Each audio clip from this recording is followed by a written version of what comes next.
Bom dia queridos irmãos, bom dia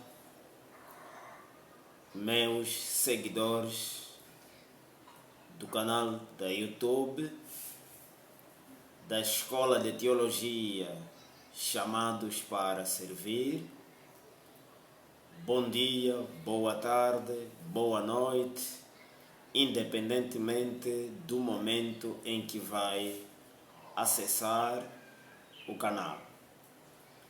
Hoje queremos trazer um assunto conhecido, um assunto que tem várias interpretações, assuntos que têm várias aplicações, mas nós queremos nos basear naquilo que a Bíblia realmente diz.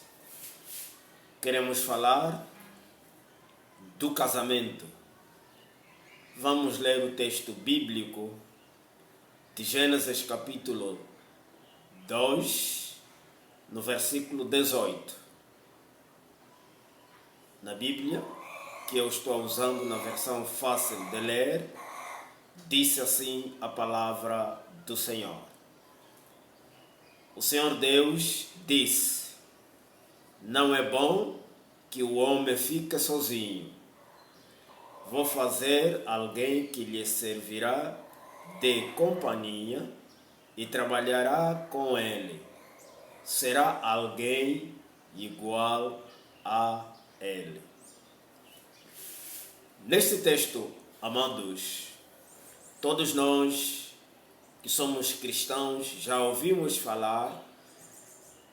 Aqui nós vimos claramente que o casamento nasce no coração de Deus, e no contexto deste texto, em Gênesis capítulo 2, nós, nos versículos 18 para baixo, quando Deus viu que não era bom que o homem ficasse sozinho, ele disse que vou fazer alguém que possa corresponder.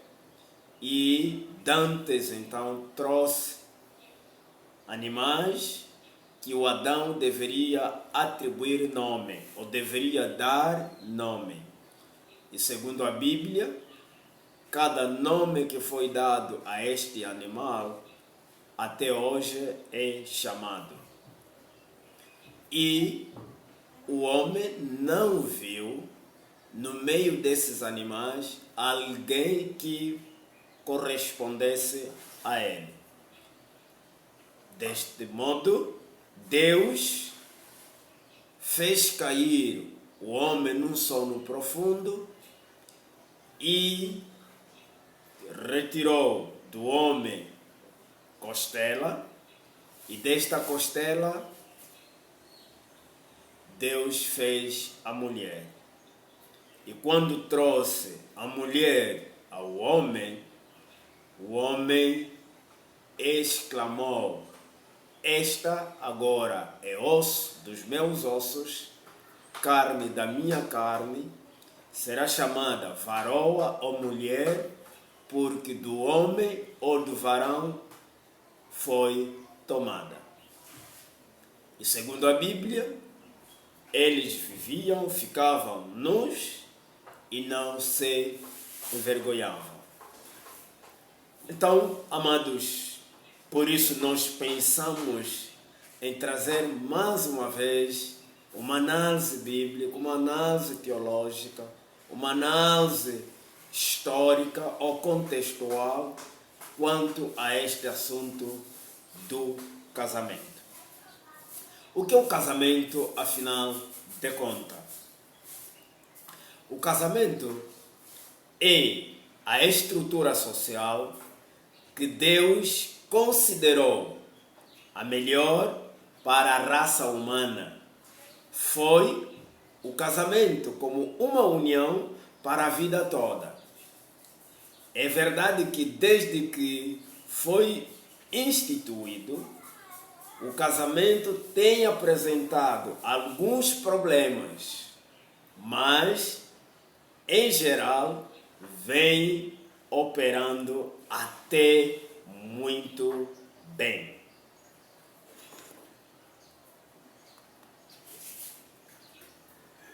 Ainda assim, o casamento é a união voluntária entre um homem e uma mulher, formalizada nos termos da lei, com o objetivo de estabelecer uma plena comunhão de vida. Essa definição podemos encontrar no Código da Família angolana, no artigo 20. O artigo 20 do Código da Família de Angola define o casamento como uma união voluntária entre um homem e uma mulher, formalizada nos termos da lei, com o objetivo de estabelecer uma plena comunhão de vida. Ainda assim, amados, queremos pensar ou trazer uma abordagem do casamento na sociedade tradicional africana. O que é o casamento na sociedade tradicional africana? Na sociedade tradicional africana, o casamento é visto além da simples união entre uma mulher e um homem. O casamento é a aliança entre duas famílias, a família do homem e a família da mulher, que se estabelece com a união dos nubentes. Uma ilustração clara desta visão do casamento é o levirato e o sororato.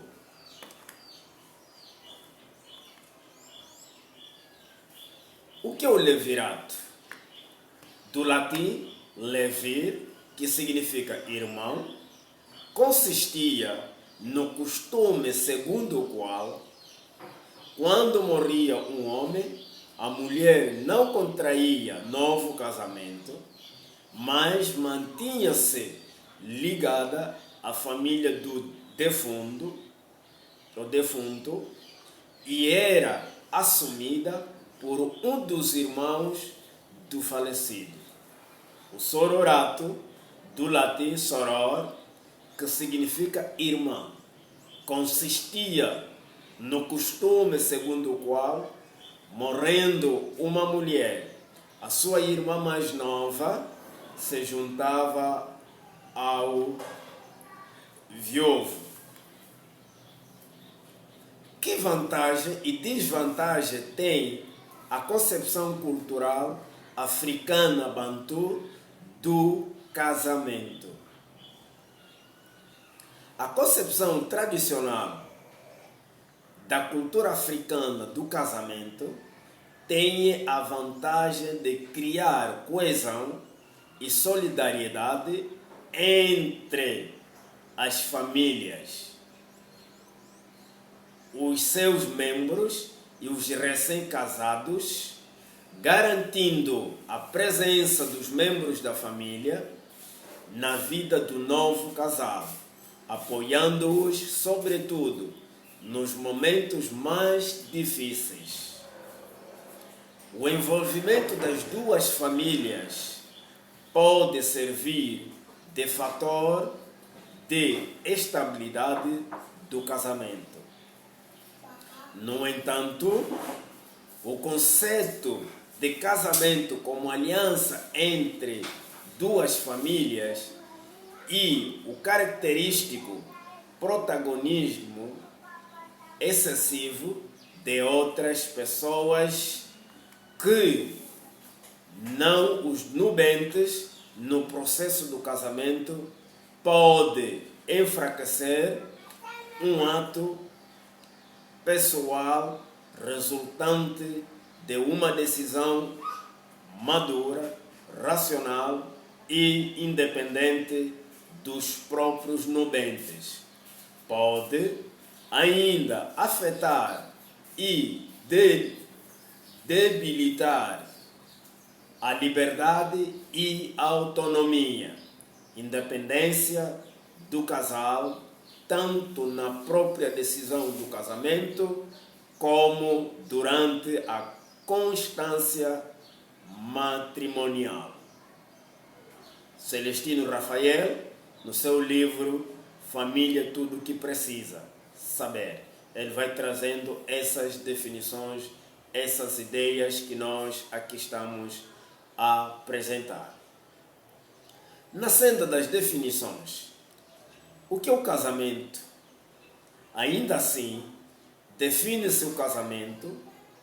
O casamento é quando um homem e uma mulher, deixando os seus pais, prometem perante Deus viver juntos em amor até a morte, segundo o Catecismo da União de Igrejas Evangélicas de Angola.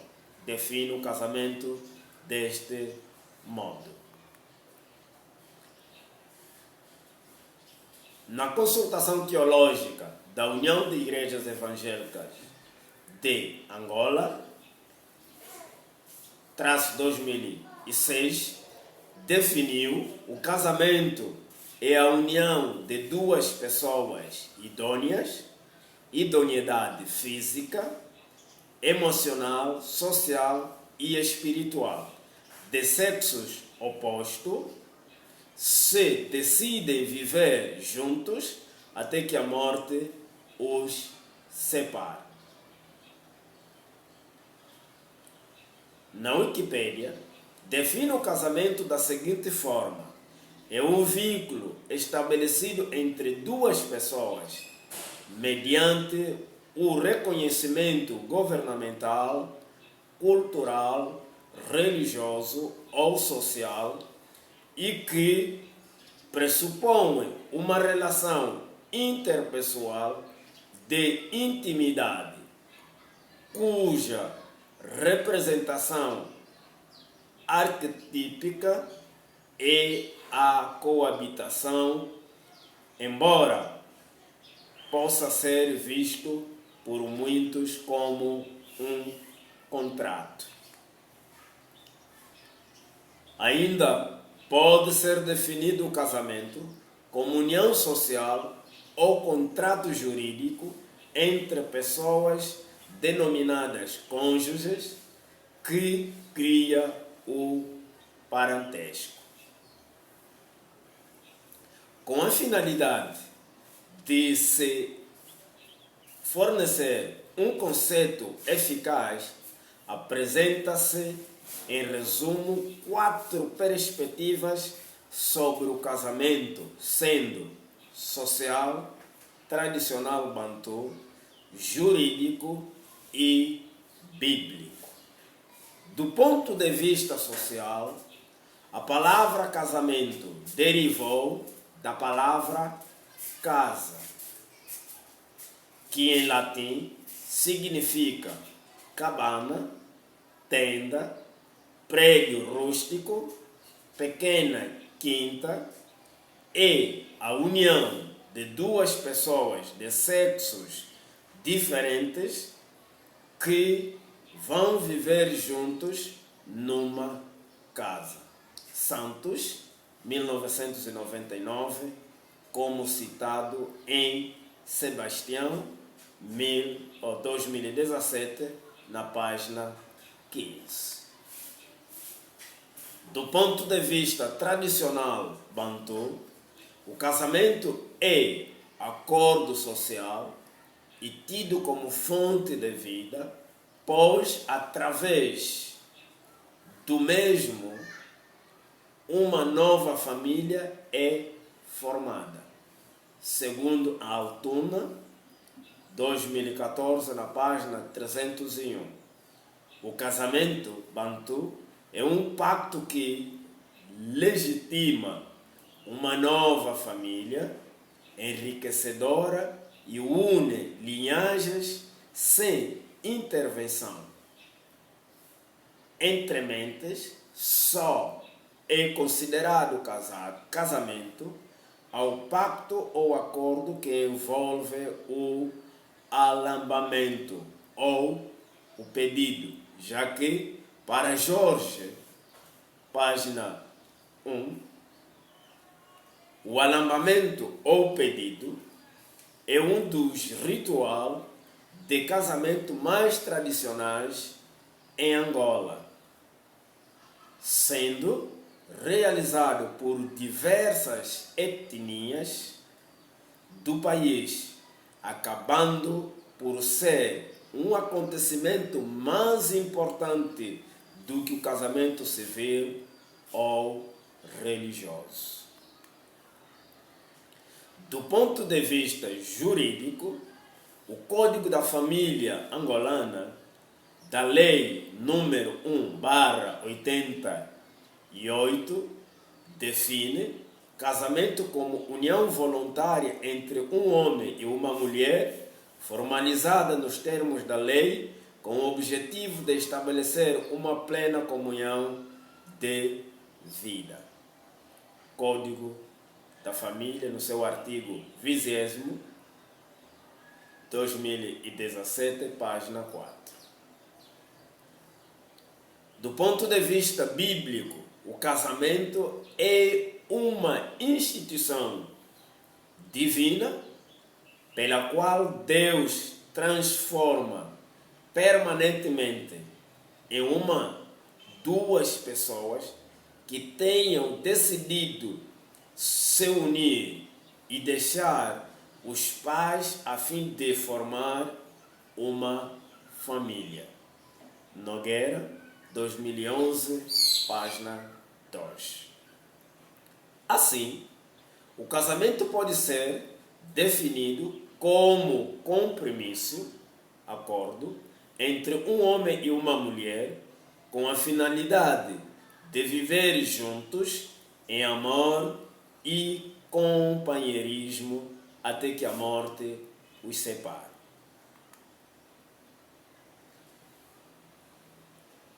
Amados, acabamos de apresentar as definições, os conceitos quanto ao casamento.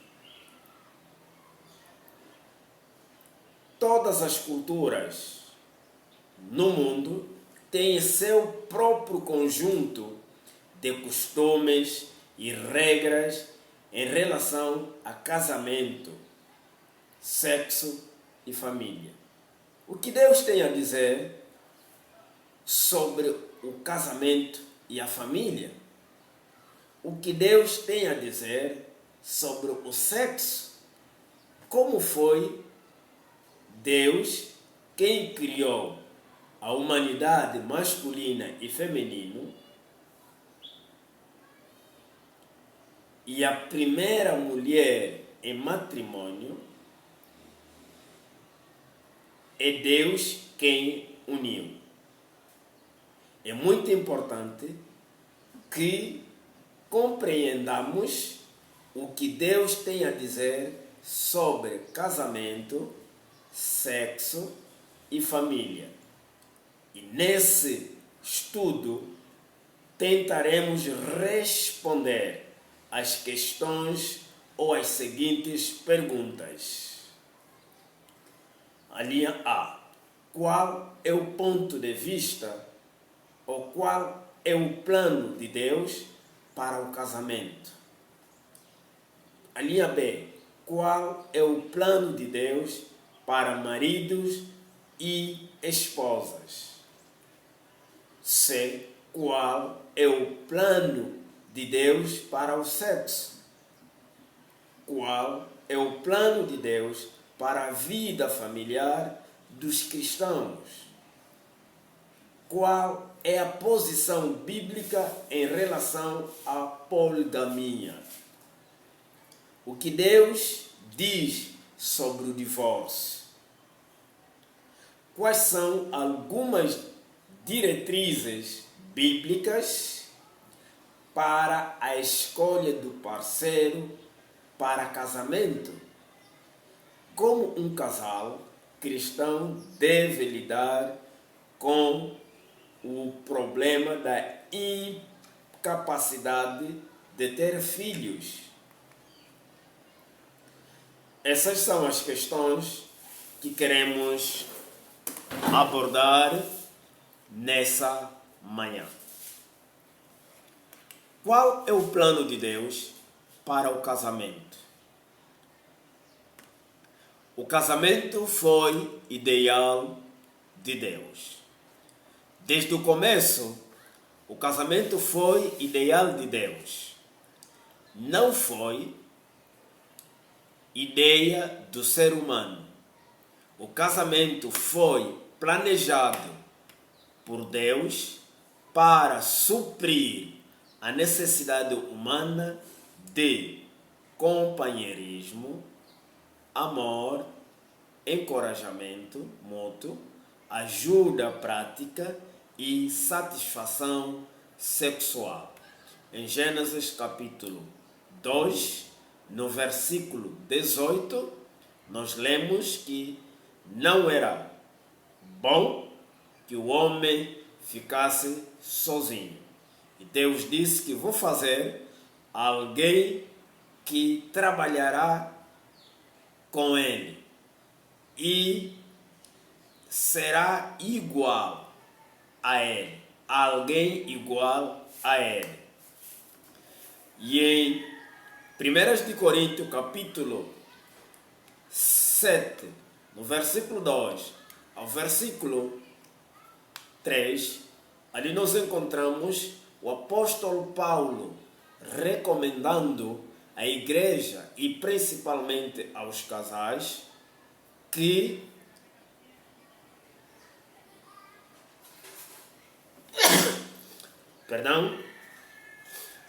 que não se privasse, porque o homem não tem poder do seu próprio corpo e nem a mulher tem o poder do seu próprio corpo. Do homem é a mulher e da mulher o homem tem este poder.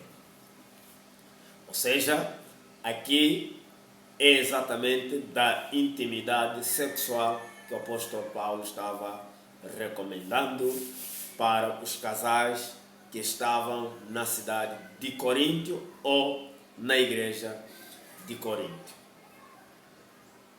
Dizia eu, o casamento foi plano de Deus que criou. Foi plano de Deus que nascessem filhos e que fossem criados na segurança e no amor proporcionados por um homem e uma mulher, comprometidos um com o outro no casamento por toda a vida. Em Salmos número 127, no versículo 1 e o versículo 3.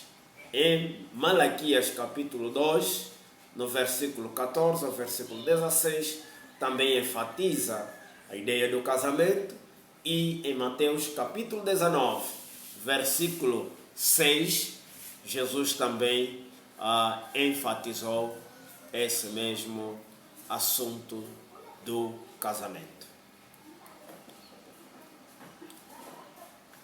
Quando Deus criou Adão no Jardim do Éden, criou um ser humano perfeito. Contudo, havia uma coisa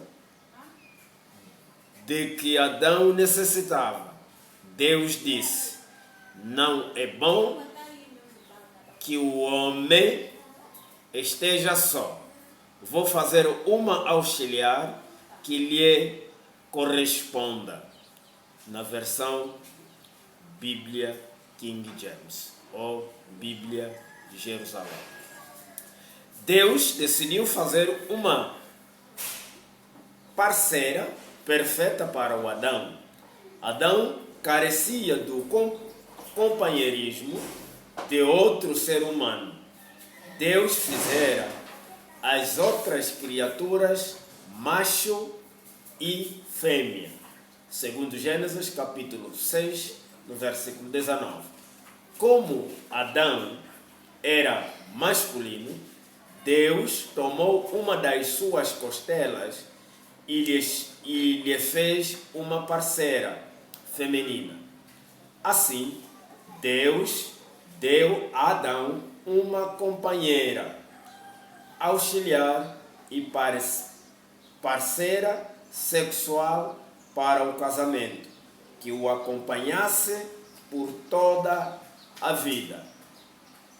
Pela união física de Adão e Eva, Deus planejou a continuidade da raça humana. Segundo Gênesis capítulo 1, o versículo 26 e 28, e Gênesis capítulo 2, no versículo 24. O casamento é a primeira instituição da sociedade humana. O casamento foi constituído por Deus antes de qualquer instituição humana. Isso nos mostra que o casamento é o alicerce da sociedade humana. Ele também foi constituído antes da queda do ser humano, do pecado. Isto nos mostra que o casamento é santo. Deus se agrada do casamento. O milagre em que Jesus transformou a água em vinho na festa de casamento em Canaã, na Galileia, em João capítulo 2, versículo 1 a 11, nos mostra que Deus quer que as pessoas se alegrem plenamente no casamento. Ele quer que homens e mulheres experimentem amor e aceitação e que sejam completos. O casamento foi feito com esse propósito. No plano de Deus, o casamento é a base para uma sociedade moral e socialmente estável. Isso é parte da razão por que Deus odeia o adultério. Em Êxodo capítulo 20, no versículo 14. A imoralidade sexual. Em 1 de Tessalonicenses, capítulo 4, versículo 3 e versículo 6. O incesto. Levítico capítulo 18, versículo 6 em diante. E o homossexualismo. Romanos capítulo 1, versículo 24 a versículo 28. Essas coisas desfazem e distorcem o plano de Deus para uma sociedade humana estável.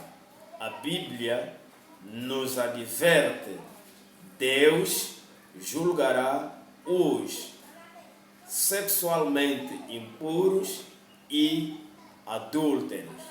Em Hebreus capítulo 13, no versículo 4.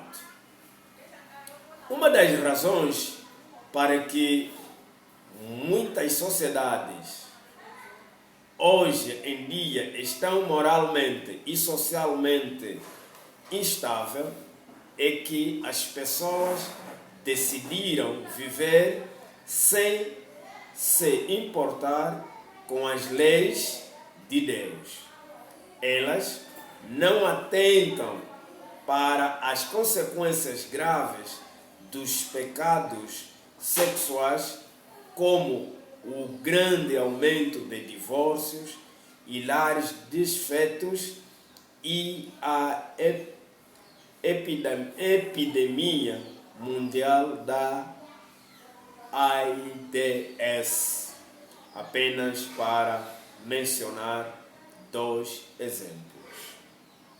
O casamento é o plano de Deus para todas as pessoas e todas as culturas do mundo.